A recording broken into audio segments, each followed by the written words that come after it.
akhriday hadduu qoraal galay intaba assalaamu calaykum waraxmatullahi wabarakaatu waxaan maanta idinku yeedhnay bisha 6deedii golaha wakiilada ee Somaliland waxaa ka dhacay doorasho lagu dooranayay markii uu gudoomiyihii hore iscasilay uu xilkii ka tagay gudoomiyaha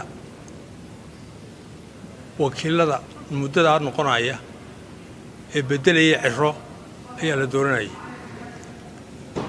doorashadaas sideen maqalay markii ay dhacday wala isku hambaliyay oo BBC deenu ka maqalnay haddana cod dambe ka daba yimid oo cabasho sheegaya oo la waxaanu soo aragnay xog cusub ama evidence cusub marag cusub ayaanu ahaynaa marka arrinkaasi inaynu ka hadalno laba qodob baan ka taabanayaa mid run ahaantii aad iyo aad baan uga xunnahay golihii wakiiladu muran 7 qof oo qol ku wada fadhiya tiradeedii in khalad galo ama la geliyo ama laga murmo aad iyo aad baan uga xunnahay oo mid qasri geliyo taa mid iyo waxaan ku oranaynaa qolada golayaashaan oranaynaa iyo xukuumadda iyo ciddii ay khusayso ee arrintaa iyo oday ciddii kasta arrintaa dhex geli karta waxaanu arrinkaasi waxa u habboon in lagu dhameeyo sida ugu habboon ee nabadgelyada sidaynu u dhammaynaa wuxuu sawir u noqonayaa oo hordhac u noqonayaa doorashooyinka ugu soo socda madashu wax badan bay ka digtay doorashada soo socota baqa badan baa naga hayay imikadana naga haya tan waxay aan aad uga xumahay inaynu durba aragno inagoon doorashadii weynay gelin oo aan madaxweynihii la dooranaynin doorasho madaxweyne lahaynin gudoomiye weliba muddo ayaa la noqon kara in sidaa la isugu qabto waxaanu rajaynaynaa inaanay fogaanin baanu rajaynaynaa waxaanu labada qoloba ka codsanaynaa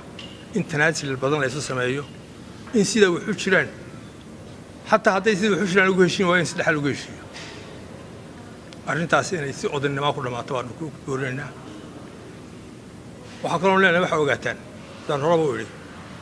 waxay tilmaan u noqonaysaa sidaa u dhammaysaan ama goorintaasi ay noqoto doorashada soo socota waxa shaki badan gelaya oo su'aal badan dadku isweydiinaya waa 7 qof oo gacanta taagaya nimanka ku heshiin waayay hadday Somaliland ku heshiin weyday iyo madaxdeedii oo weliba labada xisbiye laga yaabo inay tartanka iska soo hor fadhiistaan ay ku heshiin waayaan arrintaa isla meel dhigi kari waayaan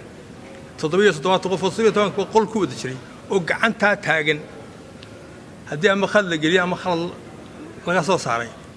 hadday ku heshiin weyno sidaynu ugu heshiinaynaa bay su'aashu noqonaysaa warqad sanduuq lagu riday meel badan lagu geliyay sidaynu ugu heshiinaynaa tiradaasi inay sax noqon doonto inay sax noqon haddii tan dowladdeedu waxay la tahay in aad iyo aad loo feeshgaado waxaan mar labaad tilmaamaya aanu aad iyo aad wax u nahay in ciddii hormoodka ka ah maantana doorashadan iyo murankan ka hormoodkii waa labada xisbi waayo labada xisbi ka kooban yahay baarlamaanka wakiiladu wadani iyo kulbiga ka kooban yahay waana labada la filayo inay doorashada iskaga hor yimaadaan berrita markay doorashada tan katay ku heshiin waayaan tadban ku heshiin waayaan maanu qabnaa waxaanu leeyahay bulshaduna ka feejignaato iyaanan lagu hadlaynin iyagoo keliya waxaa kaloo igaga daran oo aan maqlaayay oo websaydada ku akhriyay guursidii bay ula tageen guursidii waa meelihii berigii hore loo erkan jiray waxaa la yidhi guddoomiye wuxuu yidhi oo qoran geli maayo arrintaa oo talo haddaa muxuu qaban lahaa wuxuu meesha fadhiyaan garan waaya markaa waxaad moodaa saaxiibin inaanu fahminba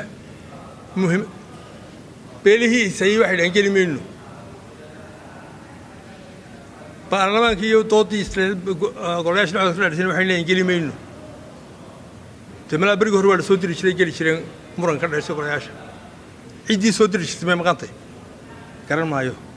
marka aad iyo aad ula yaab kara qolada murankood waxay kaga daran ciddii loo irkan lahaa baa la geli maayo oo haddii maxkamaddu runtii geli maayo ma istilaa waxaan ku soo koobay arrinkaa bulshaduna ka feejignaato ishayntooda ayaynaan ku dhex milmin yaynaan ku kala safanin hadduu cid heshan nin baa heliya kursi laakiin dhibta ka dhalataa dhammaantiin wada gaadhaysa samaha ka dhashaa ninunbuu ku filaanaya marka muddo gaabana weliba marka waxaan leenahay iyagana cagta dhulka u dhiga isu tanaasula waxaa ku tusaysaa sidaanay siyaasiyiinteennu mitidka u yihiin inay kursiga ugu tagan yihiin